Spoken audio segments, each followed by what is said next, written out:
With COVID elections now behind us, we have to turn our attention to the back-to-school preparations as the island keeps a careful eye on the number of COVID-19 cases.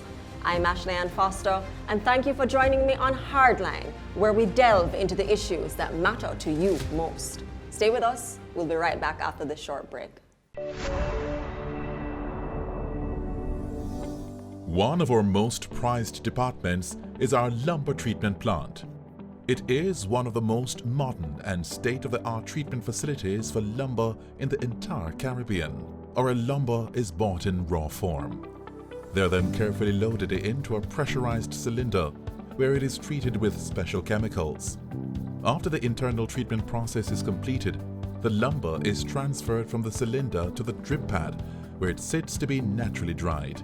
Our plant has the capacity to treat 50 million board feet of lumber annually. Not only do we treat our own lumber, we also offer lumber treatment to our valued customers.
Welcome back to Hardline. This evening, we're going to be examining the reopening of schools amidst the pandemic, which has claimed nearly 1 million lives.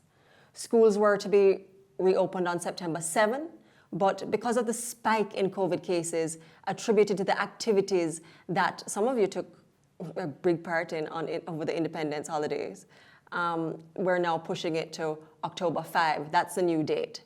The Education Ministry first announced in July that schools will be reopening in phases, and the first phase is called Simulation Week. During this first phase, schools are required to have a day for each year group to attend school and to be introduced to the acceptable safety guidelines, which our kids are going to observe daily. That's all the social distancing stuff. We were told that this would be followed by the return only to school by upper school students at the primary and secondary level, so they will go back to the classroom. Following this reorientation, lower school students will return to school. But while the Education Ministry puts plans in place, we see cases continue through August into September. And the question now is, should schools remain closed for the rest of the year? How do you feel about that? As usual, Hardline went into the streets to hear what you, the people on the ground, are saying about back to school. First of all, the corona cases are too high. Children, they can't do without interacting with each other. As you see, whenever you see children, they're always hugging, playing, something. So there's no social distancing right there. No, because back to school, they're going out, everybody are going to mix up back. Again, say no to the corona are reliable for spreading out more. They have to go back to school sometime, you know. Just what I'm asking is October the right time? Coping with online classes, it has proven to be a challenge at times. However, I've created strategies to help me cope during this pandemic. Being a student, having online classes during the pandemic has been quite manageable for me, as I'm a tech-savvy person. Hiccups that I have faced include unstable internet connections, lecturers and students having difficulties in navigating online platforms, and sometimes just finding a quiet place at home to have classes. Transitioning online has been an easy process for me because I have a a nice place to work in, plus good internet connection. Secondly, my experience with the online platform has been good thus far because I've been able to move from the physical classroom to the online platform.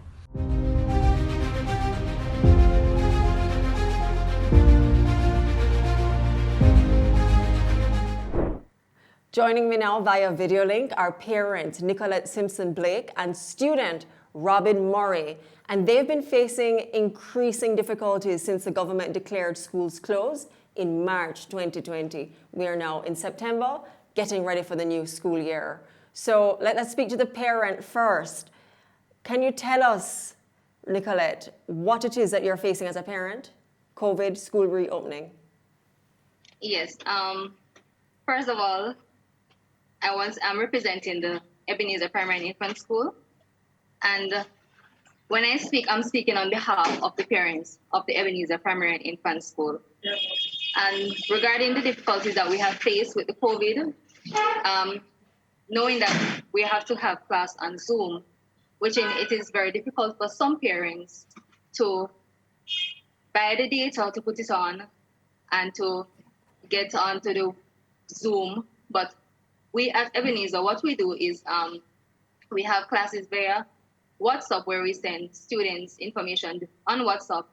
Who doesn't have that? Our teachers go above and beyond to ensure that their students get the work, and also they go around, collect the work, mark them, and bring them back. Well, So, yes. How has your child adjusted? Well, it's really hard knowing that he's not in school. And I think if he's at school, well, knowing the fact that I have to work, his father have to work. So what I have to basically do is to print the work when I'm print his schoolwork when I am at work. So most times when his work is done is like in the night, and because of that, the fact that his work is done during the night, it end up that the teachers get his schoolwork late. Yes. Wow. So that is basically what is happening with my child now. That is tough. Now, let me take you viewers to another paradigm. Robin, tell us what it is. You're a student. Give us a little history on how it's been since March 2020. Okay, so one thing that I feel like a lot of persons are forgetting is that growing up in the education system, most of us, we were never ever used to having classes online. So when school closed, we immediately jumped into online classes. So it was trying to figure out how to manage your time better. It was trying to figure out how to balance doing all of these assignments without quote unquote losing your mind while trying to maintain some form of social interaction with your friends. Time management for me for sure, and I know for a lot of students it's going to be, and it is a major issue for us, especially not being able to go out as much as we'd like. All of these assignments coming in, especially because University of Technology is actually in session now. We have already started school.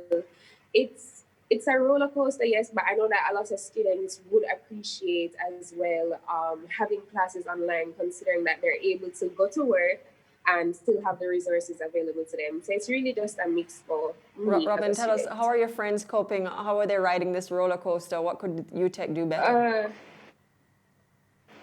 Well, I think what the university could do a little bit better is just provide some more mental support for us.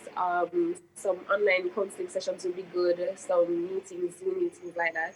I know my friends for sure, we would appreciate that, just being able to talk about matters that are not related to academics, because a lot of persons, especially my friends, use school, going to school face-to-face as an escape from whatever is going on at home or going on in their personal life. So we use that. So that would be a really good initiative from the university. Okay, great. Thank you, Nicolette. Robin, parent, student. Nicolette, you're also you're teaching. So thank you so much for joining us on Hardline. That was just a snapshot, everybody, of what's going on now that we have to go back to school. Are we gonna go? We'll be right back after the break.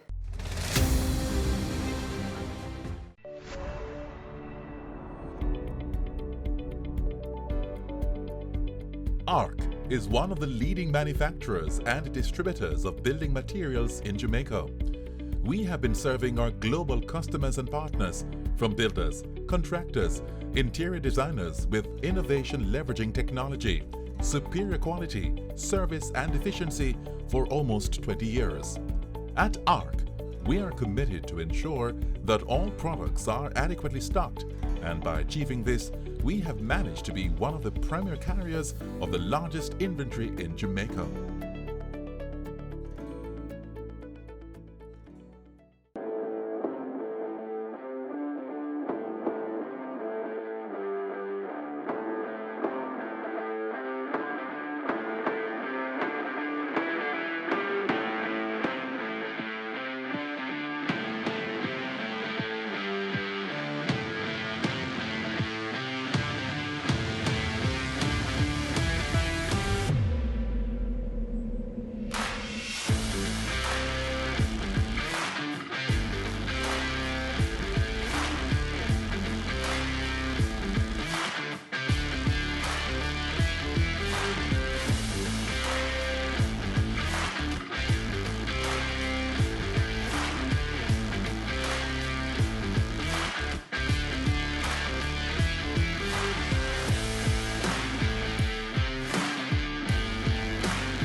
You're watching Hardline. Thank you so much for staying with us. We're now joined by the president of the Jamaica Teachers Association, Jasford Gabriel, psychologist Dr. Patrice Charles, and educator Nicole McLaren Campbell. Thank you all for joining us.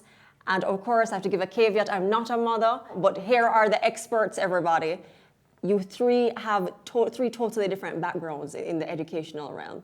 Can you give us your views on what is obtaining now within this COVID crisis based on your respective experience and expertise? Dr. Patrice? As far as COVID-19 is concerned and going back to school, what I'm finding is that parents are a little bit anxious as to how they're going to manage the new norm in regards to going to work and having to leave children at home or leave children somewhere that they can have access to internet to do online lessons. And then speaking with teachers, the anxiety of this new way of teaching children online and recreating the classroom. And then with the students, I'm dealing with students that want to go back to class face to face, but have this anxious type of fear as to what would happen if they would catch, the virus, COVID-19. And so it's kind of like a trifecta type of thing with the psychological effect that COVID-19 can have in all areas. So that's what we deal with right now. We're putting on workshops for teachers to help them to manage their stress and to manage their classrooms better. But it's very important that they know how to manage their own personal stress, so that they can recognize when a student is anxious or under stress and what are the mitigating factors and how that they can help that student to better able to cope within the new classroom and if they're face-to-face. And for parents, it's just helping parents to understand what are those red flags to look for at home with their students, with their children when they're struggling with online, whether they are anxious or, if they have a fear of going to school, right. If they're depressed, what are the red flags to look for? Okay, from the perspective of the Jamaica Teachers Association, what's happening there? We're moving online, as Dr. Patrice Charles has just told us. What are you facing? Yeah. Yes, good afternoon, listeners. Some very salient points raised there by Dr. Charles. I'm sure we'll all agree. Various researches are confirming that the global pandemic has had the single most debilitating effect on education that we have had in our history. We know we'll have to move into a blended kind of modality, which we were not properly prepared for. And so what is happening is that training of teachers has taken on added significance and proportion. We are used to one main modality, which is face-to-face. and we would engage our students across the system this way. What we found after March 12, when we closed down, was various challenges as teachers tried to learn the different online and platforms and to manipulate them and still keep the students engaged. The 5E model for planning under the NSC curriculum speaks to engagement to begin with, and then evaluation. All of these were seriously challenged because unless teachers are able to properly manipulate the different various platforms, then students cannot be properly engaged so that they would have a great interest in terms of staying in the classes. How difficult is that for our teachers, sir? Manipulating the various online platforms. We weren't prepared for these kinds of modalities. How difficult is this going to be? Very. Well, we have to give credit to the Ministry of Education through the Teaching Council. They are moving at pace to train our teachers by the thousands. I would love to see it a little more structured in terms of each school being able to determine how many teachers in my space would have been trained so that we can organize training at the local levels based on that. But it's apparent that come even October, it may not even be the case where persons can physically return to school. And so we are seeking to ensure administrators would have been doing the work in terms of setting up the different modalities and to prepare our teachers. And so one of the key things we must look at as well is the resources. So if teachers are going to be teaching from home or from their different spaces, connectivity will be an issue as it was. And the dynamic is very, very interesting. And I'd love to get Nicole McLaren's perspective on this as an educator. How difficult do you think this is going to be, Nicole? And resources. I know that children of a more privileged background have these resources, but what are the challenges that you see arising during this pandemic, going back to school? Are we going back to school? Boy, unprecedented. It's almost surreal. I'm certain that when, March happened, we didn't think we'd be in this position in September, but here we are. And so students will, have the challenges of remaining engaged online. Many of them, this wouldn't be their choice to do online school. You don't get to see your friends. You don't get to build that vibe and that energy and that relationship with your teachers. Many aspects of what makes school fun are gone. And so what I'm encouraging students to do and parents to really model this kind of behavior, because as parents, we can't tell our children what to do and then they don't see us doing the same as we go through the disruptions and the changes ourselves.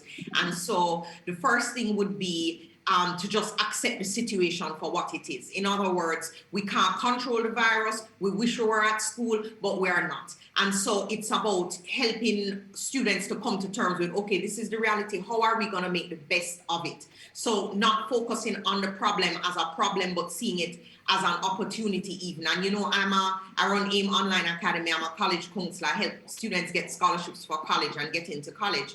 And one of the things that the colleges told us was, we know COVID is happening. We know students have been disrupted and they're at home, but we want to see what they're doing from home.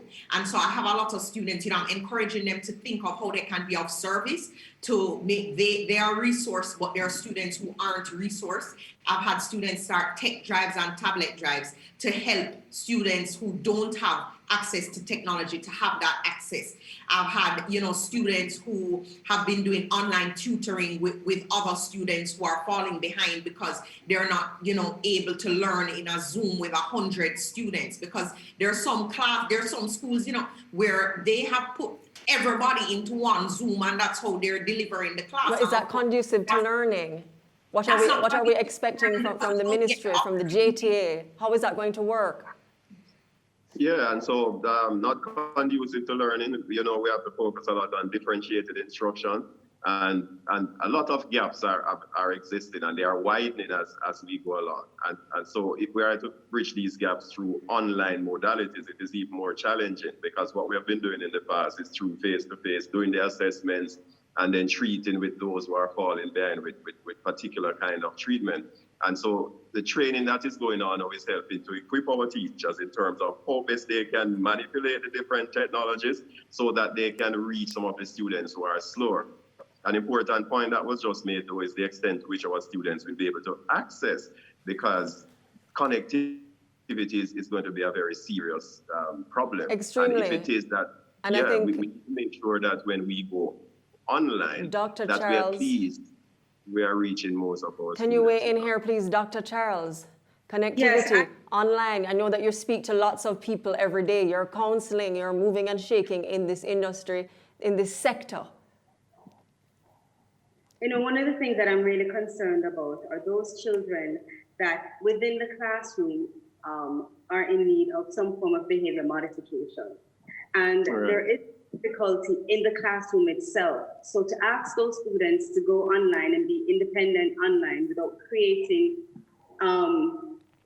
any form of chaos just for themselves, not even for the classroom, but just for themselves, I think is going to be difficult. Who's going to monitor? Who's going to assist those students? When a teenager is depressed, they don't necessarily act in the same manner that an adult acts. They're not going to curl up in bed and just stay in the dark. Oftentimes, when a teenager is depressed, they get very impulsive, they get very angry, they get very disruptive, and so if they can be misunderstood very easily.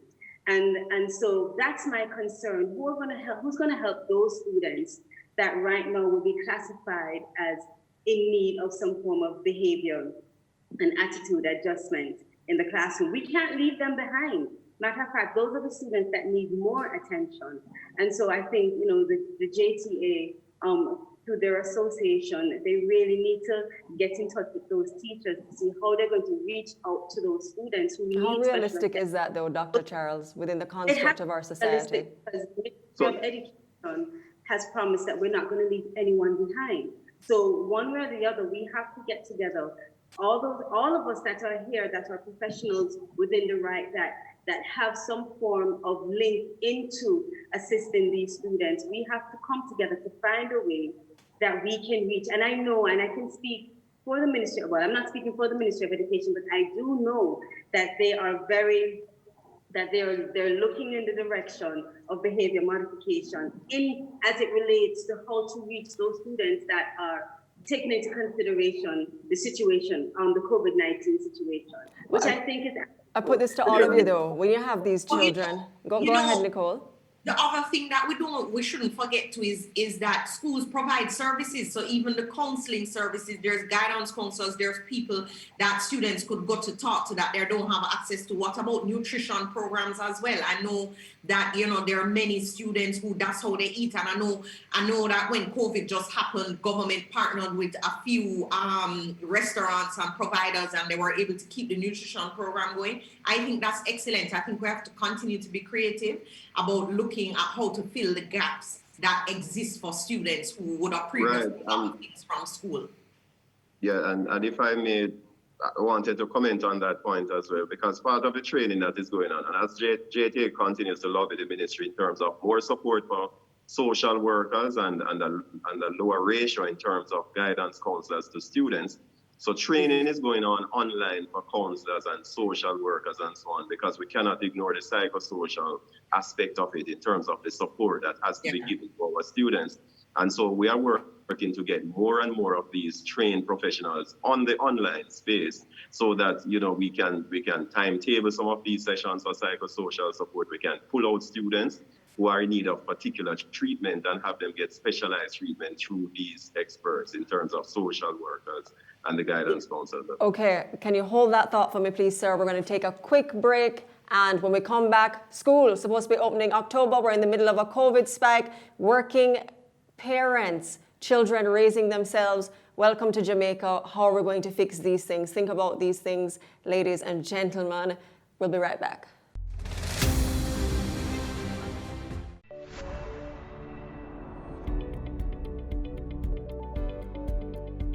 ARC is one of the leading manufacturers and distributors of building materials in Jamaica. We have been serving our global customers and partners, from builders, contractors, interior designers, with innovation leveraging technology, superior quality, service and efficiency for almost 20 years. At ARC, we are committed to ensure that all products are adequately stocked, and by achieving this, we have managed to be one of the premier carriers of the largest inventory in Jamaica.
Thank you for staying with us on Hardline. If you're just joining us, we're speaking to the president of the Jamaica Teachers Association, Mr. Jasford Gabriel, and psychologist Dr. Patrice Charles, and educator Mrs. Nicole McLaren Campbell. Wonderful. Nicole, I think that you were just about to make a wonderful point during the break. Let's jump right in and have this conversation. What I was saying, Ashley Ann, is that I think now is the time for us to, as Jamaicans, everyone, to think creatively about how we can provide support to the most vulnerable, to the people who need it most. And in the case of education with our students, what I was saying was, for the when Black Lives Matter movement, kind of hit a high earlier this year with, some of the atrocities, there was free mental health lines were set up where counselors volunteered their time to people of color who were really feeling just psychologically off balance because of everything that they were, being forced to deal with. And so something like that where, we could offer more and more free services to our students who need support at this time. And everybody play a role in helping to bring awareness to it, to spread the news, to think about what you can do as a person. Is there a student that you can sponsor? Is there a student you can support? Those are things that everybody can, who is able to, should be thinking about doing now, because this kind of crisis needs a national response, yes, from government and all of that, and of course we support and we push that, but individuals too can do a lot. Dr. Charles, are you feeling that hope, that vibe, that positive vibe that Nicole is giving off? Do you feel that people are coming to the rescue? The private sector is coming, the JTA is coming, the government is coming full force behind you. I was just about to say Nicole is not wrong. One of the things that I pride myself on doing at the Phoenix Counseling Center is setting up workshops for parents. You'd be amazed, yes, they may have to join in a Zoom meeting, but they're unaware as to how to best set up a structure or an area for their child to do online classes. And so even making sure that the books are there, the homework's there, a section is there to do classwork so that you don't have to get up and leave, just to show them how to sign on or how to communicate with the teacher while they're online. And so I've been offering that service to my clients. And I've also been working with schools so that we could connect to the teachers to better help them to service their students in the classroom. So yes, Nicole, I absolutely agree with you. As a professional, as a psychologist, if I can, I definitely will. Absolutely. I've been working with parents that live within the families that live within the quarantine area, because those are the families that are really under significant pressure and stress. There is a drop in their income. They're not quite sure how they're going to assist their children or even to assist their household. And that alone puts added pressure on them. They feel guilty about not being able to help their children. Mm-hmm. And they're actually quite worried about what's going to happen in October. especially if their children are at home and they have to go to school. Mr. Gabriel, thank you, Patrice. Mr. Gabriel, now school was supposed to open in October. Is it still going to open? And if not, what's going to happen? Well, nobody can predict what the COVID-19 will do. It's very unlikely But based we know on what what we it's see doing happening here. now, so let's speak about what it's doing now. It's spiking. Yeah, so it's unlikely that we'll be able to start. And therefore, the word that was used earlier, collaboration, has to be the way to go. We have to look at strong partnerships from the individual right up to the national level. What I love the level of interest I'm seeing, especially from administrators, that they got the plans ready prior to the CSEC exams so that classes could resume before the external exams. And work was on in earnest for reopening of the physical plan. The teachers have been taking the training. They have been maxing out the platforms every time the Zoom is open for 1,000 teachers. But tell me, Mr. Gabriel, I'm not going to stop until I get the answer, because people really want to know what is happening now. It is September. School is supposed to open, I believe, in the first week of October. What are you doing now as teachers? And what is the Ministry of Education doing? What's the plan? Right, but that's exactly where I'm going. What is happening now is that extensive training for teachers, parents, and everybody making the effort to make sure students are equipped. The government has rolled out the tablets in school program. We've been asking for that before. All teachers, I believe, in the system should be equipped with gadgets so that they are able to connect from their virtual space. So before we start, all teachers in the system is likely to have a tablet based on the lobbying we are making. What we do not have control over is the internet connectivity, especially for the rural areas. We may talk about radio and television and so on, but that is not going to go very far in terms of bridging the gaps. The gaps are going to be very specific in terms of the institutions and the teachers getting in touch with their Mr. Gabriel, can you put on your Manchester High School hat? I am told that you are the principal, correct? Tell me how it's going to go come October morning when you open the doors, the children come to school. How is the social distancing going to take place? What are you going to equip your classrooms with differently, and how realistic is it? Well, we'll have to come another time to speak about the inequities that exist in education. Manchester High School is a traditional high school. So when we did our survey, we found out that 75% of the parents were good with online instruction. And so we were able to have just 600 students at school and everybody else online. Those 600 are not able to be online at all. So we could even host up to 1,200 based on the space, and we rotate others so everybody comes in for a face-to-face every other week or so on. But how many schools across the country are able to do that? And so everybody working out what is best in terms of the blended modality based on the context that they face. Right, I'd love to hear from Nicole now. What's your plan, Nicole? I know that you're at a school, but you're a consultant, and you also do your SAT prep, your college prep. How are you going to be executing all of these classes? And is the school going to just reopen, and is everybody coming back?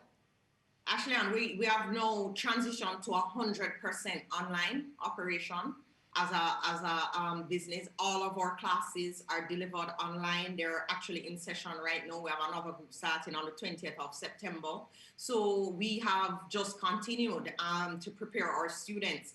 Colleges are letting us know what their updated, rules of engagement are, so to speak, given COVID, and what they're expecting of students. And we're communicating same and helping students to get ready same way, because one thing is for sure, a lot of families will need more scholarships than ever. And many US citizens in the US will also need scholarships too. So there's going to be a lot of competition for international students who are looking to go overseas and get scholarships. So we want to really make sure they're tooled appropriately. Everything we're doing is online now. Yeah. Okay, Dr. Charles, can you tell us from your perspective, how is this going to weigh on the mental health of parents? Because not every mother and not every father is as capable as the three of you individually and combined. How is that going to go? And let me tell you, even as a professional, it's difficult.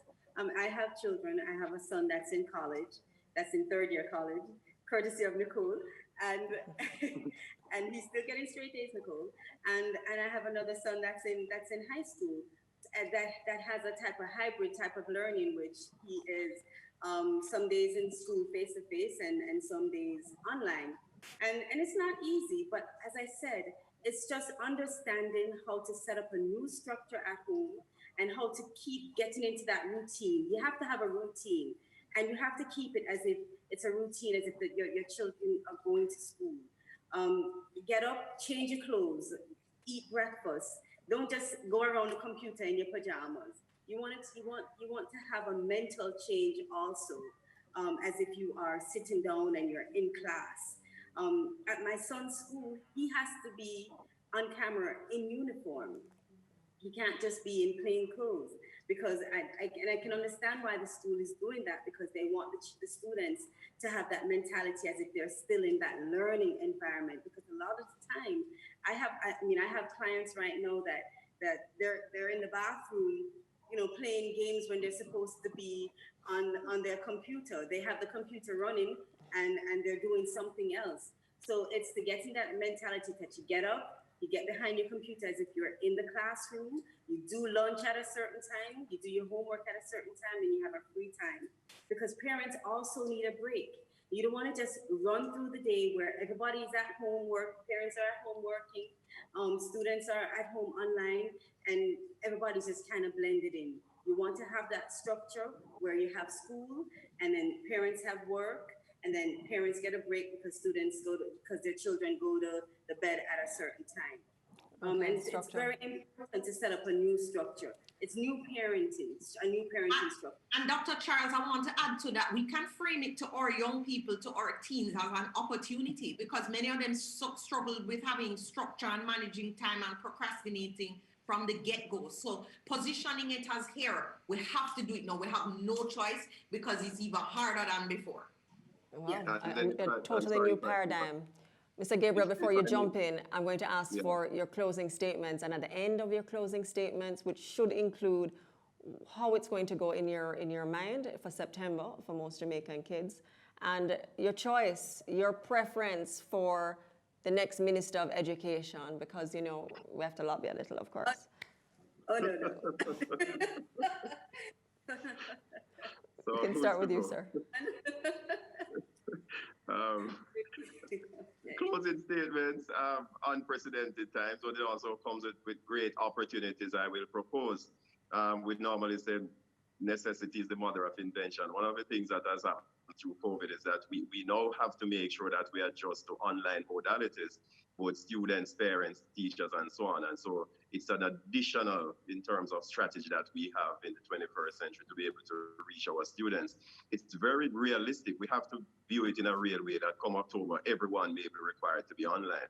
And so the emphasis now must be on ensuring that we set up the necessary structures to facilitate that, meaning in terms of connectivity, especially in the rural parts and so on, so that we can have as many of our students engaged. Let's remember that we are preparing them for external exams, and therefore for the gaps that exist there, we have to find ways to bridge that while we continue the discussions with the external examining bodies, so that students are not left behind, even before you go to scholarships and overseas universities and so on.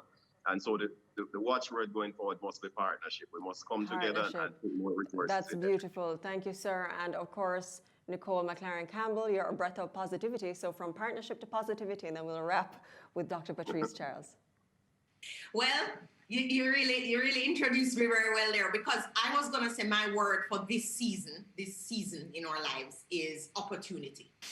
The ability to see opportunity where other people see problems, or what really is a problem, is a superpower. So just a random example, no teachers can even bring in guest speakers via Zoom that they would never have been able to access to enliven the class. Maybe somebody related to a topic they're teaching to bring it alive for the kids because they actually practice it in their professions. One of kids' favorite refrain is, how am I going to use this in real life?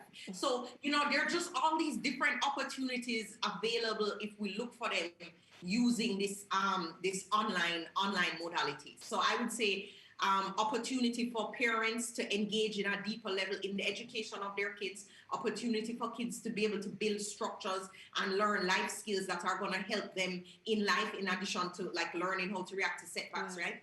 And then opportunities for teachers to just, expand the scope of what they do. So that's my word. Thank you so much. Dr. Patrice Charles, you are the conscious mind. So give us that depth that we need to close out. I think I'm going to add to Nicole's word of opportunity and add two more words: information and involvement. The more informed we are, the less anxious and the less panicked we are. We tend to become anxious because of the unknown. So if the more educated we are about how we need to set up our new structures, the more educated we are about COVID-19 and how we need to proceed as parents and as students and teachers, we'll be less anxious. And involvement. If parents can't take for granted that because children are home, they need less less supervision because they're within their home structure. Students and children the parents need to be involved in their lives. They need to know what they're doing online. Matter of fact, they're more vulnerable now because they're online more, and they're still even more vulnerable to predators online. We can't take that for granted. So parents, effective parenting, you still need to become and stay and remain involved with your children. And I encourage both teachers and parents to educate themselves and the students and their children so that they're less anxious. Wonderful, thank you. You left us with so much food for thought. I'm not a mother, but I'm a stepmother. And wow, I have just gotten a master class on what to expect, and so have you.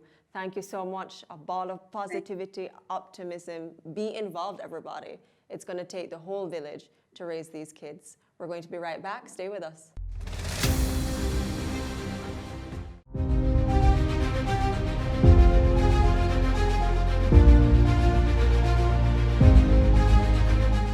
You're watching Hardline. Thank you so much for staying with us. Earlier, we heard about the challenges that teachers and parents are facing. Now, let's zoom in on the thousands of tertiary students who have been affected by this COVID crisis and going back to school. Remember that school closed in person March 2020. So joining me via video link, President of the Jamaica Union of Tertiary Students, Everton Rattray, youth advocate and former UWI Mona Guild President Christina Williams, and the University of Technology Jamaica Students Union President Khalil Hutchinson. Thank you all for joining us, and we want to hear it all. We want you to let all the cats out of the bag, and let's start. Christina, school fees. We've been hearing people bawling out, students saying, look, I cannot pay that now, and it's really tough for us. How does it go? Definitely, Ashley, as you said, and it's not just a ball out in the sense of just with COVID-19, but I think for sure that COVID-19 has exacerbated the existing issue, especially when we look at the fact that we have, for example, the work and travel program that had to be, it was in fact cancelled for this semester. And on average, we'd have about 8,000 students who would go away on the program, making around 5,000 to 8,000 USD per, I would say, 3 to 4 months. Now, when you take away 8,000 USD or 5 to 8,000 USD from a student who needs to pay for tuition. Before COVID, they would have had to pay for housing in some regards, or even just to commute, and the other ancillary and auxiliary fees that they had to pay. And you're saying to them, no, you have to resort to just the SLB. SLB does not, I would say, is not able to provide adequately for all the students when you take a loan. Then you would definitely see a strain on the system through SLB and other loan structures, as well as the parents' pockets and even students, because students may be able to work or would have worked in the summer, but then again, once again, COVID-19, nobody's really hiring anybody and paying them that amount of money that would enable them to afford their tuition. And most institutions are not giving any kind of, I would say, really a large reduction in fees. We have seen UWI Mona giving a reduction in miscellaneous fees. We have seen a chop in half for I think it was UCC University that took a chop off of the fees to 50%. But still, what remains is still a good amount of money that students would need to find. So yes, Ashley, definitely, parents, students, everybody is really concerned about the tuition. Khalil, can you weigh in, or Everton? Can you tell us about other schools? What's happening? Let's take turns. Khalil, then Everton. Yes, definitely, Ashley. And I want to stress a point that Christina made. SLB alone is not sufficient to cover all the fees, because SLB only pays tuition fees. If you look at that, that's like a third of the fees that students face. You have the auxiliary fees, you have the regular fees like the hall fees. How much is that? How much does this come up to? What are we thinking about when we think about all these fees? Well, that's a difficult number, but I would probably say around 200,000 or so. It's a lot, because remember the fees would include stuff such as rent, It will have food. As I'm looking at it now, 200,000 is probably the minimum. Some students pay way more than 200,000. And this is something that I personally was a bit disappointed in the manifestos, because they only focus on SLB for tertiary students, and they don't know that tertiary students face many more issues as it relates to finances. Wow. Okay, jump on in there. SLB only pays for tertiary, for the school fees, and you have a balloon of other things. So in the balloon bags that they were carrying like Santa Claus with these manifestos, nothing was in there but for SLB. What is the government to give to students? That's correct. And just the way before Everton, it is something that as I said earlier, I was disappointed, because I was speaking to our president at UTEC, Professor Giles, and he was telling me that the reason why the fees cannot decrease is because there are certain capital expenditures. So I would have anticipated that the government somehow could increase the subvention given to the universities so that their costs can be offset, and in return, the students' costs can be offset as well. Everton, let's hear you. What's going on? So a lot of things were promised. They came with their manifestos. We're in the middle of a COVID crisis, a pandemic. We've never experienced this. What do you expect the government to do? And when I say the government, I mean government and opposition, both sides of the fence. So. Yeah. But before I answer that, just to touch on the tuition situation, we have been looking at across Jamaica in terms of the tertiary institutions, and what we would have found is that, because we started the research, but we haven't completed it yet, we have looked at a number of institutions such as CMU, we looked at UWI, we looked at Church Teachers College, and most of these institutions would have increased fees for the upcoming semester. Now, I know the intention for some of the institutions was not to go back to online learning or to continue remote/online learning. The intention was to open back the campuses to have school starting. But due to the fact that, COVID, the situation got even a little bit out of control, we had to go back to, fully continuing online. So we find that a number of institutions are recommending an increase in tuition right across the tertiary institutions. The difficulty with that, as Christina would have mentioned, about 8,000 of our young people would have taken part in World Cup Champion. Now they are unable to fund their tertiary education for the upcoming semester. But not just look at that alone. Look at the domestic persons who would have worked locally as well, who are unable to also fund their tertiary education because they would have lost a job due to COVID-19 and the impact that would have cost as well. So when we look at the impact in terms of funding, it is tremendous on the local space with our young people. But definitely in terms of what we're recommending, I know you didn't ask about recommendation, but I felt it's very important in terms of government and what we'd have looked at. I'm also disappointed by the fact that they wouldn't have touched on anything outside of the fact that they mentioned SLB and what the 1% decrease in interest rate. While that is commendable, Christina mentioned, it's SLB cannot assist all the tertiary students through their program directly. So you need other avenues. So what are these other avenues? Now, Christina, jump in. Khalil and Everton, it's a conversation, let's flow. What are the other avenues? What are the solutions? We're in the face of a crisis. We're sitting in it. We're standing in it. Well, I can come in first. I did mention one. The easiest one I would say is to have an increase in the subvention given to universities. This will ensure that the certain costs associated with operations are reduced. So most universities depend on school fees to make up their budget. So if the government assists the universities in reaching their budget target, school fees can decrease. So that is one way the government can assist. Okay, solutions. I'm going to take it a little left. Internet connectivity. Now we have different modalities, Christina. Are there any challenges with these modalities, and what are the solutions?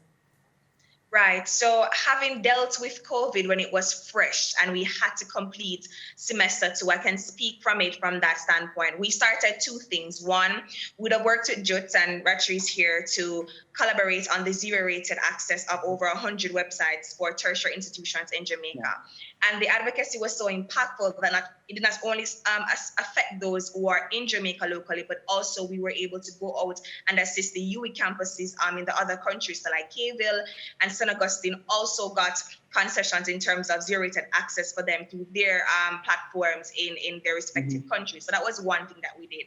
Then we also had Digital and Flow to provide subsidized data plans. So Digital gave the $500 education plan that once students had that on their phones, they wouldn't have to worry about using data to access learning platforms. But what I would like to say to you, though, Ashley, is that those initiatives, though very good in the moment, they needed and they still need to be built out in a more sustainable framework. I have not heard anything to say that these platforms will remain zero-rated, which is one, and I have not heard anything to say that the digital plan will remain for this semester. Those are answers that I would like to see, and those are actually solutions in and of themselves to have it maintained. I would even go as far as to say that Digital and Flow need to come on board to give unlimited data plans at an even more subsidized rate, because a $500 megabytes education plan for a student, though good to get us out of the issue that we had for semester 2, won't be enough going into a full academic year, because based on what we're looking at, COVID is going to be here for a while. Online learning is going to become the new norm. So we can't rely on a 500 megabytes to say we're going to have asking for further step up now. Right, you need a step up, definitely. So those are some things. And then finally, really quickly, we need a national loan system for tablets and laptops. That's a very interesting concept. About giving a tablet and a laptop will not be adequate.